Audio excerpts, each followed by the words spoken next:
آپ دنیا میں خطے میں اپنا مقام حاصل نہیں کر سکتے۔ آپ کو معلوم ہے کہ اسرائیل نے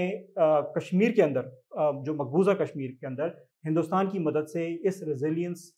ٹیکنالوجی کو امپلانٹ کر دیا ہے۔ اب وہاں پر بغیر پانی کے بھی آپ کراپس کو پروڈیوس کر سکتے ہیں۔ تو جو دوسری بڑی فیلڈ اوپن کی ہے پاکستان نے، وہ ایگریکلچر ہے، جس میں ریزیلینٹ ایگریکلچر کو بھی پروموٹ کیا جائے گا، جس میں بغیر پانی کے آپ اپنے کراپس کو جو ہے وہ پروڈیوس کریں گے۔ تو یہ ایک بہت بڑا ہوگا۔ اس کے بعد آئی ٹی کا ایک سیکٹر ہے جس کو انہوں نے اوپن کر دیا ہے کہ پوری دنیا سے آپ آئیں اور آئی ٹی جو ہے وہ پروموٹ کریں، سافٹ ویئرس کو پروموٹ کریں، ڈفرینٹ قسم کی اے آئی ٹولس کو پروموٹ کریں، تاکہ دنیا بھر کے جو انویسٹرز ہیں وہ پاکستان کے اندر آ کر اس کو اور اس پر آپ کو پتہ ہے کہ جی بڑی کم ٹیکس لاگت ہے یا نہ ہونے کے برابر ہوگی اس فیسیلیٹیشن سینٹر میں۔ تو ظاہر سی بات ہے ایک انویسٹر جو باہر بیٹھا ہے اس کا کنسرن یہی ہے کہ جی میں جب انویسٹمنٹ کروں گا تو مجھے ٹیکس آن انویسٹمنٹ ہے وہ کتنی دینی پڑے گی۔ تو آپ کا جیسے دبئی کا ماڈل ہے کہ آپ کے پاس اس میں ٹیکس ہی نہیں ہوتا، تو سیم ماڈل آپ کا پاکستان بھی آفر کرے گا کہ ٹیکس نہیں ہوگا۔ جب ٹیکس نہیں ہوگا تو دنیا بھر کی انٹیٹیز، دنیا بھر کے انٹرپرنورز، دنیا بھر کے اسٹارٹ اپس، دنیا بھر کی انڈسٹریز جو ہیں وہ اپنا ٹیکس بچانے کے لیے پاکستان کے اندر آئیں گی انویسٹمنٹ کرنے کے لیے۔ اس کے علاوہ آئل ہے، آئل ایکسپلوریشن ہے، اس کے علاوہ ڈیفنس ہے، ڈیفنس میں بہت بڑا گراؤنڈ کھولا گیا ہے پاکستان کی جانب سے کہ ڈیفنس میں بھی آپ آ کے انویسٹمنٹ کریں، آپ ڈیفنس میں آ کے جو ہے ٹیکنالوجی کے اندر انویسٹمنٹ کریں، ویپنس کے آگے میں جو ہے آپ انویسٹمنٹس کریں۔ تو ایک بہت بڑا اسکوپ کھول دیا گیا ہے فی الحال GCC کنٹریز کے لیے، اور پھر انشاءاللہ لیٹر آن ہم یورپ اور امریکہ کی طرف بھی چلیں گے۔ دیکھیے سر، جیسا کہ کچھ دنوں پہلے شیل آئل نے اعلان کیا تھا، شیل جو کمپنی ہے انہوں نے اعلان کیا اپنے شیئرز بیچ دیے، پاکستان سے انہوں نے اپنا بزنس جو ہے وہ ٹرانسفر کر دیا۔ تو آپ کو لگتا ہے کہ یہ حالات دیکھنے کے بعد بھی جو GCC کمپنیز ہے وہ ہمارے ساتھ انویسٹمنٹ کرے گی؟ دیکھیں اب میں آپ کو بتاؤں، دیکھیں جب انویسٹمنٹس کوئی کمپنی کرتی ہے تو کمپنی کے دو بڑے میجر کنسرنز ہوتے ہیں۔ کمپنی کا یہ کنسرن نہیں ہوتا کہ ملک کی اکنامیکل کنڈیشن کیا ہے، ڈیفینیٹلی اکنامیکل کنڈیشن میٹر ضرور کرتی ہے، آپ کی اکنامیکل کنڈیشن کے بغیر آپ کہیں پہ موو نہیں کر سکتے، لیکن جو انویسٹمنٹس ہوتی ہیں، جب کوئی بڑی کمپنی انویسٹمنٹ کرتی ہے تو وہ یہ دو چیزیں دیکھتی ہے کہ ایک کہ کیا اس کی ایکسپلوریشن میں اس کو کچھ جو ہے وہ معدنیات اس میں سے ملیں گے، دوسرا کیا اس کو ٹیکس آن انویسٹمنٹ تو نہیں دینا پڑے گا۔ جب آپ یہ دونوں چیزیں انشور کر دیتے ہیں کہ جناب آپ کو یہاں پر رچ ریسورسز اویلیبل ہیں، پاکستان دنیا کے ریچسٹ ترین ریسورسز میں سے ہے، بلوچستان دنیا کے ریچسٹ ترین ریسورسز کی لینڈ میں سے ہے، KPK دنیا کی ریچسٹ ریسورسز لینڈ میں سے ہے، جب آپ ان کو انشور کرتے ہیں کہ یہاں پر آپ کو ویلز ملیں گے، آپ کو یہاں پر کانیں ملیں گی، یہاں پر آپ کو ایکسپلوریشن کے بہت سے مواقع ملیں گے، گیس کے LPG کے بہت سے مواقع ملیں گے، یہاں آپ کو ڈیفنس میں بہت بڑا اپرچونٹی ہے، آپ کے پاس وار انڈسٹری کے لیے بہت بڑی اپرچونٹی ہے، یہاں IT کے لیے بہت بڑا اسکوپ ہے آپ کے پاس۔ جب آپ ان کو یہ انشور کروائیں گے اور پھر ان کو یہ انشور کروائیں گے کہ آپ کو ایک فری زون بنا کے دے دیا جائے گا، اس فری زون کے اندر کسی قسم کا جو ہے آپ پر جو ہے ٹیکس جو آپ کا لاگو نہیں ہوگا، تو دنیا بھر کی انڈسٹریز آپ کی طرف آئیں گی، کیوں نہیں آئیں گی؟ بالکل آئیں گی۔ اور یہی تو وہ چیز تھی جو ہمیں چاہیے تھی، ہم ہمیشہ سے اسی چیز کے لیے بھاگنا چاہ رہے تھے۔ ہمیشہ سے میں نے اپنے ڈفرینٹ شوز میں، اکنامیکل شوز میں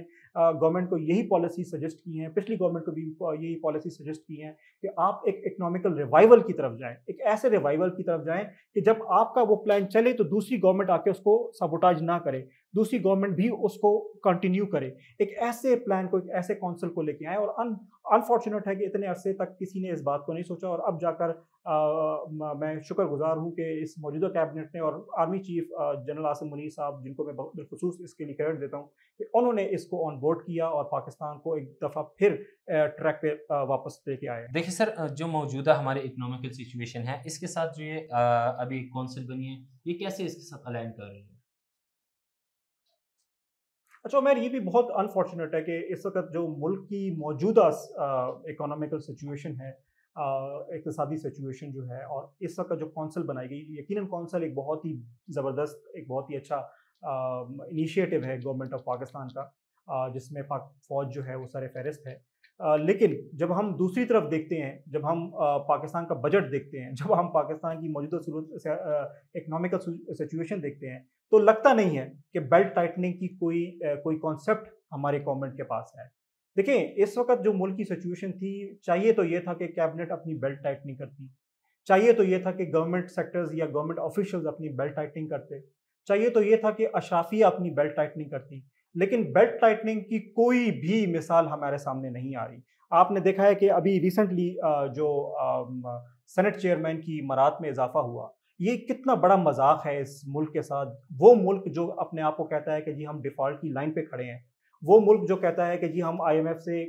جو ہے قرضے مانگ رہے ہیں، وہ ملک جو کہتا ہے کہ جناب ہمارے پاس تنخواہوں کے پیسے نہیں ہیں، جو ڈیفالٹ پہ کھڑا ہوا ہے، وہ ملک جا کر جو ہے نا سینٹ چیئرمین کی امارات میں اس قدر جو ہے وہ اضافہ کر رہا ہے جس کی مثال نہیں ملتی۔ تو آپ جب اس قسم کی مثالیں دیں گے کہ جہاں پر آپ بیلٹ ٹائٹ ہی نہیں کر رہے اور پھر دوسری طرف آپ کونسل بنا رہے ہیں اور کونسل کو آپ کہتے ہیں کہ جناب ہم انویسٹمنٹس لیں گے، تو کیا پتہ چلتا ہے کہ وہ انویسٹمنٹس پاکستان پہ کس طرح لگیں گی؟ اسی طرح لگیں گی کہ آپ مراد دینا شروع کر دیں گے۔ میں زیادہ بات نہیں کروں گا، دیکھیں بہت ساری اگزامپلز ہیں دینے کو، لیکن ایک چھوٹی سی اگزامپل ہے کہ جی برٹش دنیا کی پاورفل ترین اکانومی، اس کی جو گورنمنٹ کارز کا پول ہے، جو آفیشلز کو گاڑیاں ملتی ہیں، جو منسٹر کو گاڑیاں ملتی ہیں، وہ آفیشل پول کتنا ہے؟ 80 گاڑیوں کا پول ہے وہ، ٹھیک ہے جی۔ آپ ابھی چیک بھی کر سکتے ہیں کہ گورنمنٹ کی جو برٹش گورنمنٹ کی جو آفیشل کار پول ہے اس میں ٹوٹل گاڑیوں کی تعداد ہے 80، ٹھیک ہے جی۔ جبکہ پاکستان میں جو صرف وفاقی دارالحکومت، میں صوبوں کی بات نہیں کر رہا، 18 ترمیم کے بعد صوبوں کا اختیار الگ ہو گیا تھا، میں صرف وفاقی حکومت کی بات کر رہا ہوں کہ وفاقی حکومت کا جو گاڑیوں کا پول ہے اس کی تعداد کتنی ہے؟ 90,000۔ کہاں 80 گاڑیاں، دنیا کی بہترین اکانومی، کہاں پاکستان ایک ڈیفالٹ لائن پہ کھڑا ہوا، اس کے پاس 90,000 گاڑیاں اور اس کی مینٹیننس کے لیے، ان کی پیٹرولنگ کے لیے تقریباً 80 ارب روپے کا جو ہے خرچہ ہر سالانہ ہوتا ہے۔ تو کیسے آپ انشور کرتے ہیں کہ آپ بیلٹ ٹائٹننگ کر رہے ہیں؟ جب آپ بیلٹ ٹائٹننگ ہی نہیں کرتے اور دوسری طرف آپ یہ کونسلز بناتے ہیں، یقیناً کونسل کا جو نیت ہے وہ بڑی خوشائن ہے، مگر کیا لگتا ہے اس قسم کے واقعات جب ہم سینٹ کے چیئرمین کی امارات دیکھتے ہیں اور اس قسم کی ہم شاہ خرچیاں دیکھتے ہیں، تو ان شاہ خرچیوں کا مقابلہ جب ہم کرتے ہیں اس کونسل کے ساتھ تو ہمیں بات سمجھ نہیں آتی۔ یا تو گورنمنٹ اپنی بیلٹ ٹائٹننگ کی طرف بڑھے، بیلٹ ٹائٹننگ کرنا شروع کرے اور پھر یہ کونسل بنائے تو ہمیں لگے کہ گورنمنٹ